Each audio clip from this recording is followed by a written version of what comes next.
समस्त कल्पना जल्पनार अंत घटी। आसंता 26 तारिख अर्थात रविवार दिन मैट्रिक फल बाहर। मैट्रिक सहित संस्कृत मध्यम एवं स्टेट ओपन स्कूल सर्टिफिकेट परीक्षा फल प्रकाश पाइब। बोर्ड पक्षर परीक्षा फल घोषणा मात्रे ऑनलाइन रे कृति परीक्षार्थी माने सेमानकर सर्टिफिकेट पाइबार व्यवस्था एथर होइछि।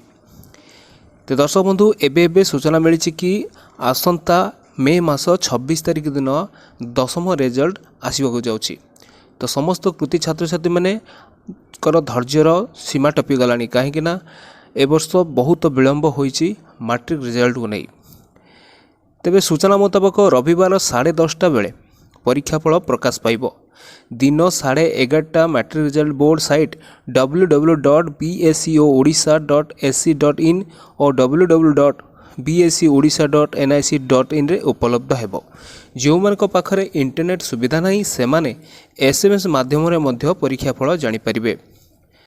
अपराह्न 4टारे छात्र छात्री माने ऑनलाइन रे निजर डिजिटल सर्टिफिकेट डाउनलोड करि परिबे। डिजिटल सर्टिफिकेट प्रधान शिक्षक मानकर डिजिटल दस्तखत रहिबो। एथि सहित चेकिंग पाई 29 तारिख रे परीक्षार्थी माने आवेदन करि परिबे।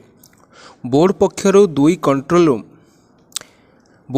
दुईटी कंट्रोल रूम नंबर यथा 8763446292 एवं 9437222187 जारी कराई। छात्र छात्री माने कौनसी असुविधार सम्मुखीन हेले बोर्ड सहित जोगाजोग करि परिबे।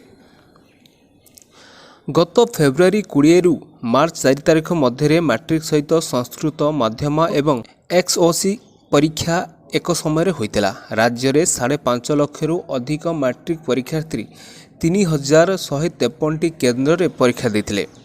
चलित मैट्रिक परीक्षा को त्रुटिशून्य करने सबु स्तर में अनियमितता रोकवा लगी बोर्ड पक्षर अनेक नूतन पदक्षेप निया। कृति परीक्षार्थी को तत्काल हाथ पाखे सर्टिफिकेट प्रदान करने लगी राज्य में प्रथम थर बोर्ड पक्षर एथर डिजिटल सर्टिफिकेट बंदोबस्त करा जाइछि। फल प्रकाश मात्रे परीक्षार्थी माने ऑनलाइन रू सर्टिफिकेट पाई परिबे।